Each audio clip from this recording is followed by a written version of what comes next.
have heard of RSV in connection with babies and young kids, but did you know it can also pose a serious risk to older adults, especially those with chronic health conditions? Dr. Candace Robinson and Dr. Mark Watkins join us now to explain. And let's start with the basics. For those who may be unfamiliar, what is RSV and how does it spread? Absolutely. RSV, or respiratory syncytial virus, is a common, contagious, and potentially serious respiratory virus. Symptoms from RSV may include things like runny nose, sneezing, dry coughing, headache, or fever. And it can spread easily when someone who's infected either coughs or sneezes, and it's also likely to be transmitted by touching a contaminated surface before touching the eyes, the nose, or mouth. And so, as this Chronic Disease Awareness Month comes to a close, it's an especially great time to get informed about potential health risks, including how some chronic health conditions can put you at increased risk for severe RSV. Why are people over 50, especially adults with chronic conditions like CHF and COPD, complicated diabetes or asthma, at an increased risk for severe RSV infection? Yeah, it's a great question. The risk of severe RSV increases with age since the immune system typically weakens as we get older. And as you noted, additionally, certain chronic medical conditions can also increase that risk for severe RSV disease. Those conditions such as you mentioned COPD, chronic heart disease, complicated diabetes, or asthma.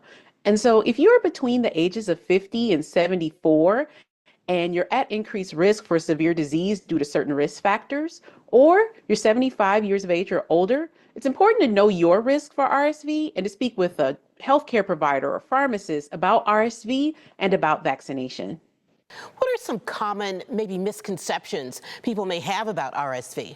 Yeah, Michelle, at the opening, you called it out that it's not exclusive to infants and pregnant persons, right?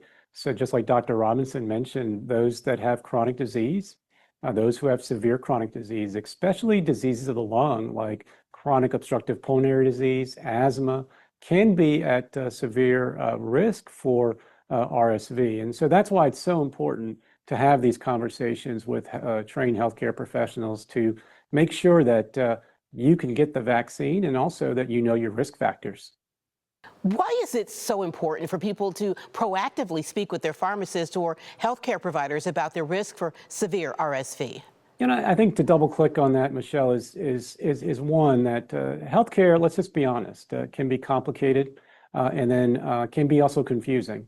Having a conversation with your licensed healthcare provider, especially a local pharmacist at Kroger, for example, is a good way of having that expert, credible conversation that really aligns risks with a benefit, but also allows you to figure out what is the best timing for me to get the vaccine, and then what also that I might need to help me live a healthier life. What questions should people ask their local Kroger pharmacist maybe about RSV? Let's make it simple. Is this right for me? Am I at risk? And when is the best time of year should I get it, right? So the recommendations are we've laid them out, but get the vaccine, especially RSV, between the summer and fall, and then also understand that you can schedule an appointment anytime at kroger.com/health. So where can people go for more information about this vaccination? In addition to having a conversation with your healthcare provider about prevention, you can also visit easyvax.com. That's EASYVAX.com to learn more about all vaccines available near you. Dr. Mark Watkins and Dr. Candace Robinson, thank you so much for taking the time to chat with us about this really important topic today. Thank you. Enjoyed being with you. Thank you.